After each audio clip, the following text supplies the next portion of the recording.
नमस्कार बच्चों, आज मैं आपको हिंदी विषय के अंतर्गत कक्षा 8 में वसंत नामक किताब से वसंत नामक पाठ्य पुस्तक से भाग 3 का दूसरा पाठ पढ़ाने जा रही हूँ, जिसका नाम है लाख की चूड़ियाँ। क्या नाम है? लाख की चूड़ियाँ। अध्याय द्वितीय 2 लाख की चूड़ियाँ। तो इसमें लाख की चूड़ियों के बारे में बताया गया है कि क्या है। सारे गांव में बदलू मुझे सबसे अच्छा आदमी लगता था, क्योंकि वह मुझे सुंदर सुंदर लाख की गोलियां बनाकर देता था। मुझे अपने मामा के गांव जाने का सबसे बड़ा चाव यही था कि जब मैं वहां से लौटता था तो मेरे पास ढेर सारी गोलियां होती। रंग बिरंगी गोलियां तो किसी भी बच्चे का मन मोह लेती। मोह लेना मतलब मन को अच्छा लगना, ठीक है। तो मोह लेना,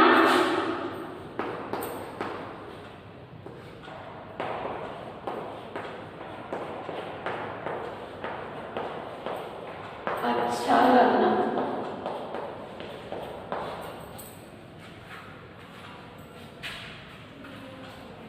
वैसे तो मेरे मामा के गांव का होने का कारण मुझे बदलू मामा कहना चाहिए, परंतु मैं उसे बदलू मामा ना कहकर बदलू काका कहा करता था। समझ गए? आप जैसा जानते हैं, जैसे नानी के यहाँ पर मामा के यहाँ जाते हैं तो सभी मामा, नाना, नानी, मौसी यही होते हैं, और अपने यहाँ ताई ताऊ जी के यहाँ बाबा के घर में जब हम रहते हैं तो वहाँ पर सब ताऊ, चाचा, चाची, बुआ ऐसे ही रिश्ते होते हैं।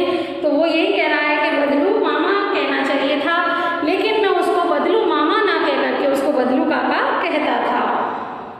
जैसा कि गांव के सभी बच्चे उसे कहा करते थे, बदलू का मकान मुझे ऊंचे पर बना था। सबसे ऊंचे पर कहाँ पर था बदलू काका का मकान? सबसे ऊंचाई पर था। मकान के सामने बड़ा सा सहन था, जिसमें एक पुराना नीम का वृक्ष था। काय का पेड़ था? नीम का वृक्ष था। उसी नीम के नीचे बैठे बदलू काका अपना काम किया करते थे।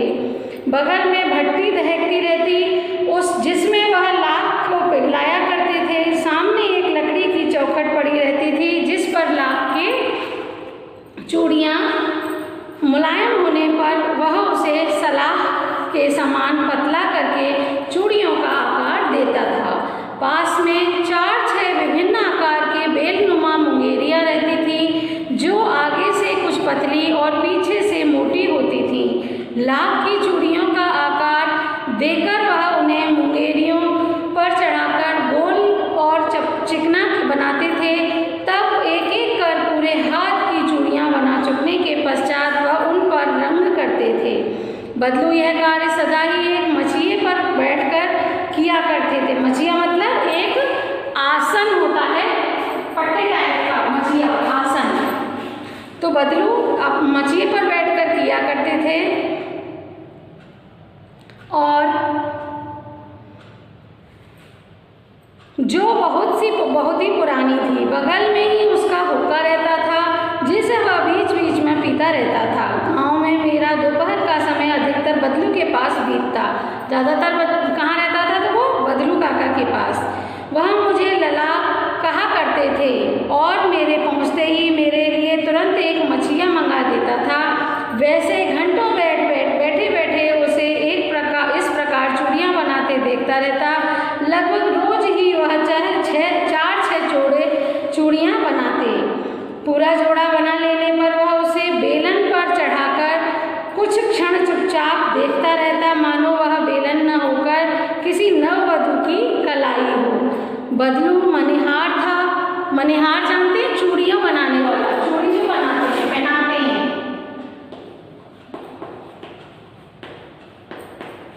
मनिहार, चूड़ी बनाने वाला।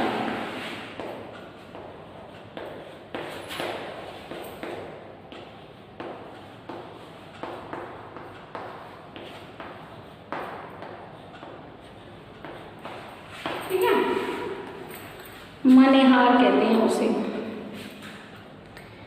बदलू मनिहार था, चूड़ियाँ बनाना उसका पैतृक पेशा था और वास्तव में वह बहुत ही सुंदर चूड़ियाँ बनाता था।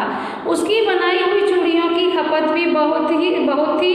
उस गांव में तो सभी स्त्रियां उसकी बनाई हुई चूड़ियाँ ही पहनती थीं और आसपास के गांव के लोग भी उससे चूड़ियाँ ले जाते थे, परंतु वह कभी भी चूड़ियों को पैसों से बेचता न था। सबसे बड़ी खासियत क्या थी? वो चूड़ियों के पैसे नहीं लेता था, उनको सब वैसे ही फ्री में चूड़ियाँ देता था, पैसे नहीं लेता था। उसका अभी तक वस्तु विनिमय का तरीका था और लोग अनाज के बदले उससे चूड़ियाँ ले जाते थे। मतलब गाँव में आपने देखा होगा, आपके गाँव में भी होता होगा कि चूड़ियाँ कैसे देती हैं? अनाज से। कोई भी सामान है, बच्चों को हमने देखा है कई बार टॉफ़ी बिस्किट लेनी है या कोई चीज़ खानी होती है तो वो घर में से अनाज लिया एक कटोरी और सामान ले आए, जो भी चीज़ उनको खानी है, आइसक्रीम वगैरह बहुत सी चीज़ें आती है खाने के लिए, तो वह वस्तु को लेता था, उसके बदले में वो अनाज लेता था, अनाज के बदले उससे चूड़ियाँ ले जाते थे। बदलू स्वभाव से बहुत सीधा था, मैंने कभी भी उसे किसी से झगड़ते नहीं देखा। हाँ, शादी विवाह के अवसरों पर वह अवश्य जिद पकड़ जाता था, जीवन भर चाहे कोई उससे मुफ्त चूड़ियाँ ले जाए, परंतु विवाह के अवसर पर वह सारी कसर निकाल लेता था। आखिर सुहाग के जोड़े का महत्व ही अलग होता है।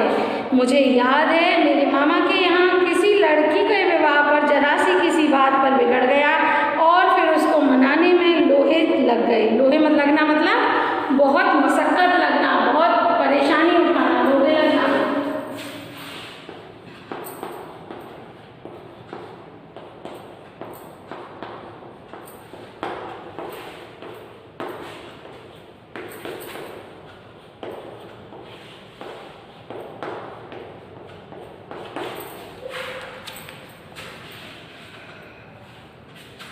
विवाह में किसी जोड़े का मूल्य इतना बढ़ जाता था कि उसके लिए उसकी घरवाली को सारे वस्त्र मिलते थे, ढेरों अनाज मिलता था, उसको अपने लिए पगड़ी मिलती थी और रुपए जो मिलते थे सो अलग। यदि संसार में बदलू को किसी बात से चिढ़ होती थी तो वह कांच की चूड़ियों से। उसको किससे चिढ़ थी? क्यों? कांच की से, क्योंकि वो लाख की चूड़ियाँ बनाता था, इतनी मेहनत से चूड़ी बनाता था। यदि किसी भी स्त्री के हाथ में उसे कांच की चूड़ियाँ दिख जाती तो वह अंदर ही अंदर उड़ जाता था और कभी कभी तो 2-4 बातें भी सुना देता था। मुझसे तो वह घंटों बातें किया करता था, कभी मेरी पढ़ाई के बारे में पूछता, कभी मेरे घर के बारे में और कभी यूं ही शहर के जीवन के बारे में। मैं उससे कहता कि शहर में सब कांच की चूड़ियाँ पहनते हैं तो वह उत्तर देता शहर की बात ही अलग है। शहर में तो सब अलग बात चलती है, शहर की बात ही और है लला। वहाँ तो सभी कुछ होता है, यहाँ तो औरतें अपने मर्द का हाथ पकड़कर सड़कों पर घूमती भी हैं। मतलब क्या होता है? गाँव में नहीं घूमती, शहरों की लेडीज़ हैं, शहरों की औरतें अपने पतियों के साथ, अपने मर्द के साथ में हाथ पकड़कर सड़कों पर घूमती भी हैं और फिर उनकी कलाइयाँ नाजुक होती हैं ना, लाख की चूड़ियाँ पहने तो मोच ना आ जाए। कभी कभी बदलू मेरी अच्छी खासी खातिर भी करता था। जिन दिनों उसकी गाय कोई के दूध होता तो वह सदा मेरे लिए मलाई बचा कर रखता और आम की फसल में रोज ही उसके यहाँ 2-4 आम खा आता था। परंतु इन सब बातों के अतिरिक्त जिस कारण वह मुझे अच्छा लगता था वह यह था कि लगभग रोज ही वह मेरे लिए 1-2 गोलियाँ बना लेता था। मैं बहुधा हर गर्मी की छुट्टियों में अपने मामा के यहाँ चला जाता था और 1-आध महीने वहाँ रहकर स्कूल खुलने के समय तक वापस आ जाता। परंतु 2-3 बार ही मैं अपने मामा के यहाँ गया होऊंगा, तभी मेरे पिता की एक दूर के शहर में बदली हो गई। और बदली मतलब उनका ट्रांसफर, तबादला। यहाँ बदली से क्या मतलब कह रहे हैं? बदली से मतलब है यहाँ तबादला।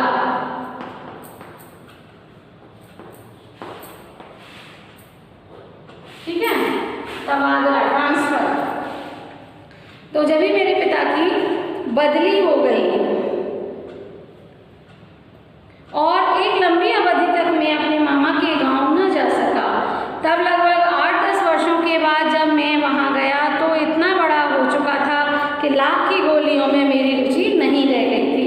अतः गांव में होते हुए भी कई दिनों तक मुझे बदलू का ध्यान न आया। इस बीच मैंने देखा कि गांव में लगभग सभी स्त्रियां कांच की चूड़ियां पहनने हैं।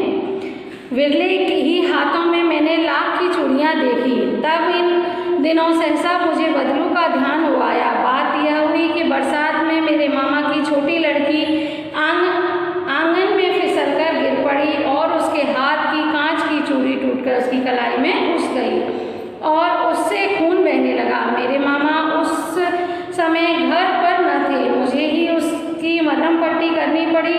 तभी सहसा मुझे बदलू का ध्यान हो आया और मैंने सोचा कि उससे मिल आऊं। अतः शाम को मैं घूमते घूमते उसके घर चला गया। बदलू वहीं चबूतरे पर नीम के नीचे एक खाट पर लेटा था।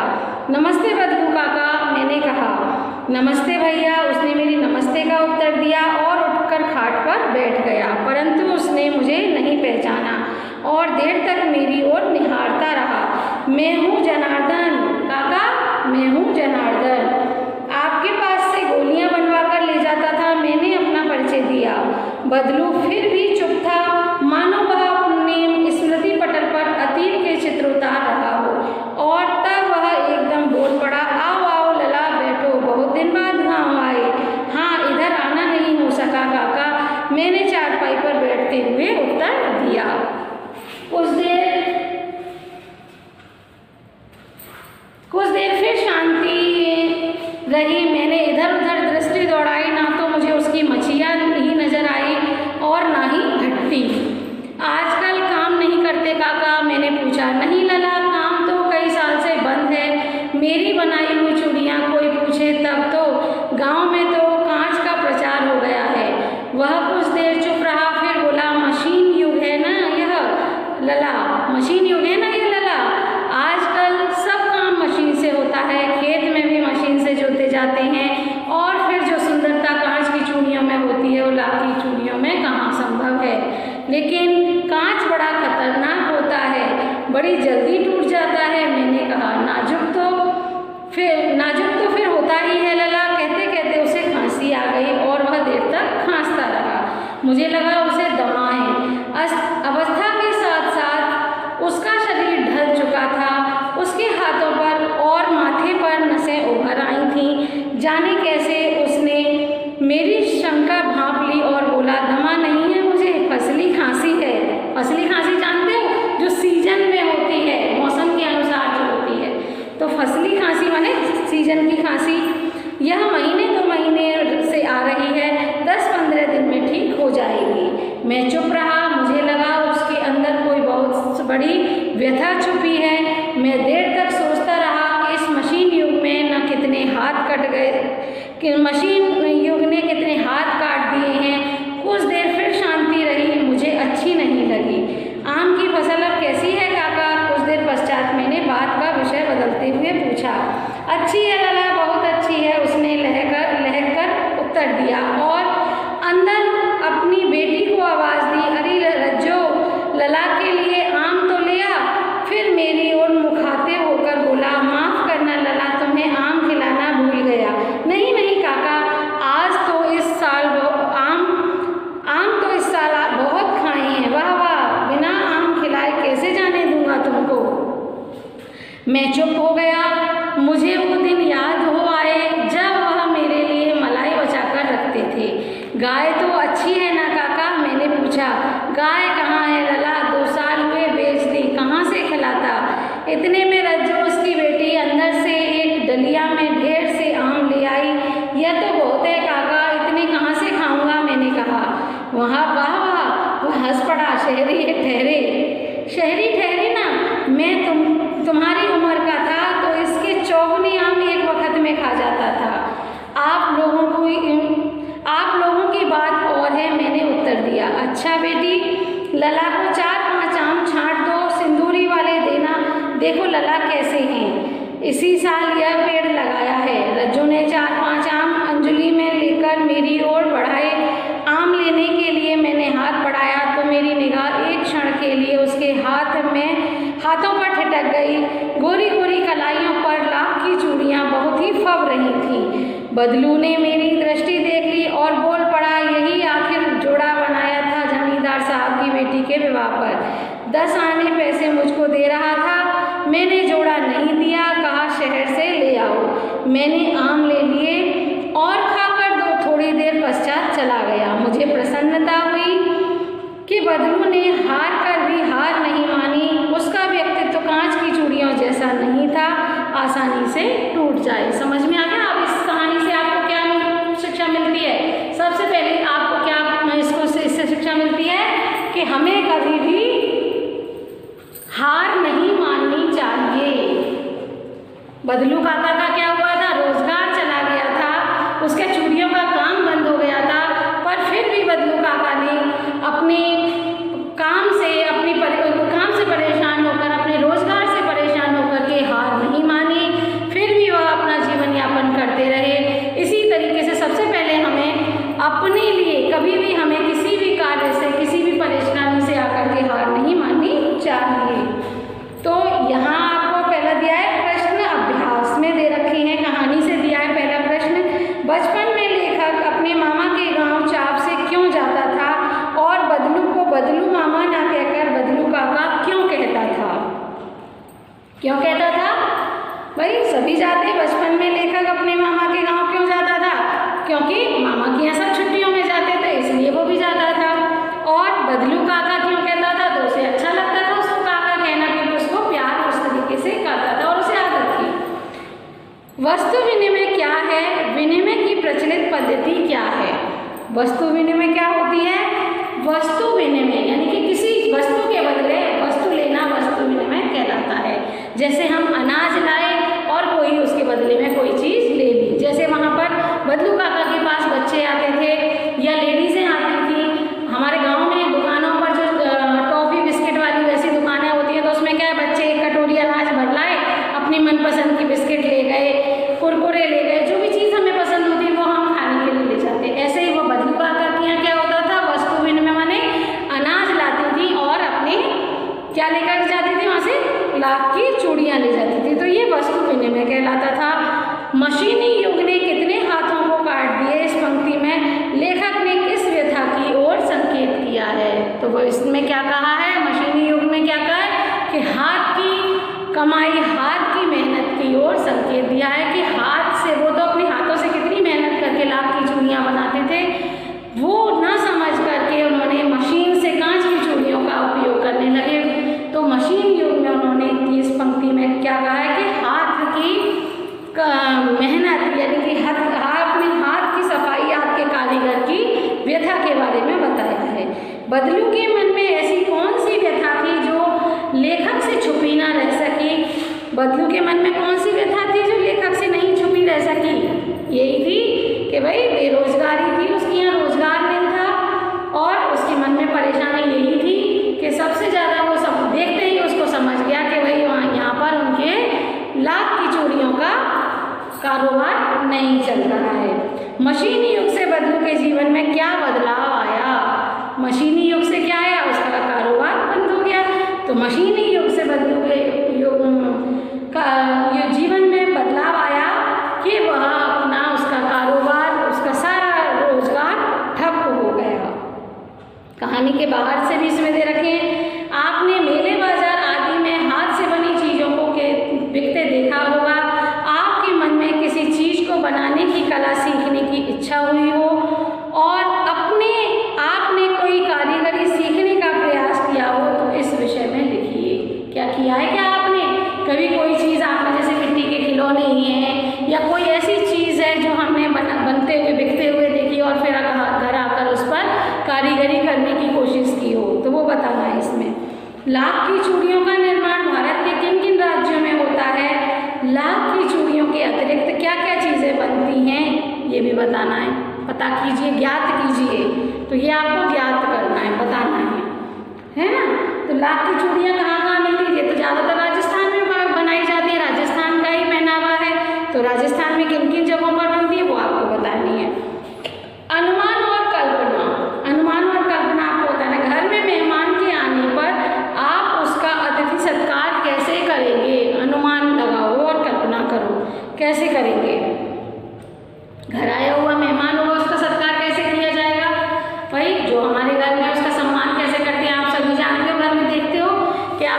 कोई मेहमान आते हैं तो हमारी मम्मी, हमारी बड़ी दीदी हैं, भाभी हैं, चाची ताई हैं, वो किस तरीके से सत्कार करती है, उसका सम्मान करती हैं। आपको छुट्टियों में किसके घर जाना सबसे अच्छा लगता है, वहाँ की दिनचर्या अलग कैसे होती है, ये भी लिखनी है। तो ये आप स्वयं करेंगे बेटा, है ना। आप छुट्टियों में कहाँ जाते हो, किसके यहाँ जाना अच्छा लगता है, नानी के यहाँ, बुआ के यहाँ, मौसी के यहाँ, जहाँ भी आपको अच्छा लगता है वो आपको लिखना है। और उनकी दिनचर्या के बारे में कि आपको उनकी दिनचर्या कैसी लगती है। मशीनी युग में अनेक परिवर्तन आए दिन होते रहते हैं। आप अपने आसपास के इस प्रकार के किसी परिवर्तन का उदाहरण चुनिए और उसके बारे में लिखिए। यानी कि मशीनी युग जो होता है ना, जो मशीनी युग क्या होता है, जिसमें सारे काम मशीन से होते हैं। तो मशीनी युग में रोजाना, आए दिन का मतलब है या रोजाना, प्रतिदिन, तो रोजाना नए परिवर्तन होते हैं। और अपने आसपास कोई मशीन वाला कोई वो हो, उसमें परिवर्तन हुआ हो तो उसके उदाहरणों को चुन करके उसके बारे में लिखना है। बाजार में बिकने वाले सामानों की डिजाइनों में हमेशा परिवर्तन होता रहता है। आप इन परिवर्तनों को किस प्रकार देखते हैं, आपस में चर्चा कीजिए। तो ये आप बताएंगे कि बाजार में बिकने वाली चीज़ों में रोज डिजाइनों में परिवर्तन होता है। कोई जैसे हम अपने कपड़े को ही लेते हैं, किसी कपड़े को आज कपड़ा कोई और डिजाइन का है, दूसरे में टॉप कोई और डिजाइन का आ जाएगा, फिर 15 दिन बाद कोई और नया डिजाइन आ जाएगा। तो उन डिजाइनों में हम कैसे परिवर्तन होता है, इस पर हमें आपस में चर्चा करनी है। हमारे खान पान, रहन सहन और कपड़ों में भी बदलाव आ रहा है। इस बदलाव के पक्ष विपक्ष में बातचीत कीजिए और बातचीत के आधार पर लेख तैयार कीजिए। इसमें क्या करना है, आपको बताना है अपने खान पान, हमारा खाने पीने का और रहन सहन में, कपड़ों में भी बदलाव आ रहा है। इस बदलाव के पक्ष विपक्ष में बातचीत करनी है और इसके आधार पर हमें कोई लेख तैयार करना है। ठीक है, जैसे हमने कोई भी चीज़ है, हमारा खान पान का तरीका क्या है, रहन सहन का तरीका क्या, उन पे आपको बातचीत करो आपस में और उन पर अपना लेख तैयार करेंगे। अगला और इसका टॉपिक है आपका भाषा की बात। बदलू को किस बात से चिढ़ थी, तो कांच की चूड़ियों से। किसी से चिढ़ थी तो उसको कांच की चूड़ियों से थी। और बदलू स्वयं कहता है जो सुंदरता कांच की चूड़ियों में होती है, लाख की चूड़ियों में संभव कहाँ। ये तो बात सही है। ये पंक्तियाँ बदलू की दो प्रकार से मनोदशाओं को सामने लाती हैं। दूसरी पंक्ति के उसके मन की पीड़ा है, उसमें व्यंग भी है। हारे हुए मन से या दुखी मन से अथवा व्यंग से बोले गए वाक्यों के अर्थ सामान्य नहीं होते। कुछ व्यंग्य वाक्यों में ध्यानपूर्वक समझकर एकत्र कीजिए और उनके भीतरी अर्थ की व्याख्या कीजिए। अब जैसे उन्होंने कहा ना, ये दिया है बदलू की, उसमें दिया है जो सुंदरता कांच की चूड़ियों में है, लाख की चूड़ियों में संभव नहीं है। तो वो उसमें आपको ये उन्होंने व्यंग किया है, अपने मन की व्यथा कही है, तो वो उसके बारे में आपको बताना है और किसी पर ऐसे चर्चा करनी है। बदलू कहानी की दृष्टि से पात्र है और भाषा की दृष्टि से, भाषा की बात व्याकरण की दृष्टि से संज्ञा है। किसी भी व्यक्ति, स्थान, वस्तु, विचार अथवा भाव को संज्ञा कहते हैं। संज्ञा को तीन भेदों में बांटा गया है। व्यक्तिवाचक संज्ञा जैसे लला, रज्जो, राम, कांच, गाय आदि। जातिवाचक संज्ञा है दूसरी, जैसे चरित्र, स्वभाव, वजन, आकार आदि द्वारा जानी जाने वाली संज्ञा। तीसरी है भाववाचक संज्ञा। भाववाचक संज्ञा होती है जैसे सुंदरता है, बुढ़ापा है, तो वही दे रहे हैं कि जैसे सुंदरता, नाजुक, प्रसन्नता इत्यादि, जिसमें कोई व्यक्ति नहीं है और ना कोई आकार ना कोई वजन, परंतु उसका अनुभव होता है। पाठ से तीनों प्रकार की संज्ञाएं चुनकर लिखिए। इनमें से आपको अपने आप छांटनी है। गांव की बोली में कई शब्दों के उच्चारण बदल जाते हैं। कहानी में बदलू वक्त समय को बखत, उम्र को आयु और वय को उम्र कहता है। ठीक है, उम्र को उम्र कहता है और वक्त को बखत कहता है। इस तरह के अन्य शब्दों को खोजिए जिनके रूप में परिवर्तन हुआ है। अर्थ में नहीं, शब्द तो वो अर्थ तो वही हो, पर शब्द में जैसे बोला जाता है ना, जैसे उन्होंने कहा उम्र, हम बोलते हैं उम्र या आयु या एज, तो यहाँ उसने क्या कहा है, उम्र। और वैसे क्या कह रहे हैं यहाँ पर, उसमें क्या दिया है, वक्त, टाइम, समय को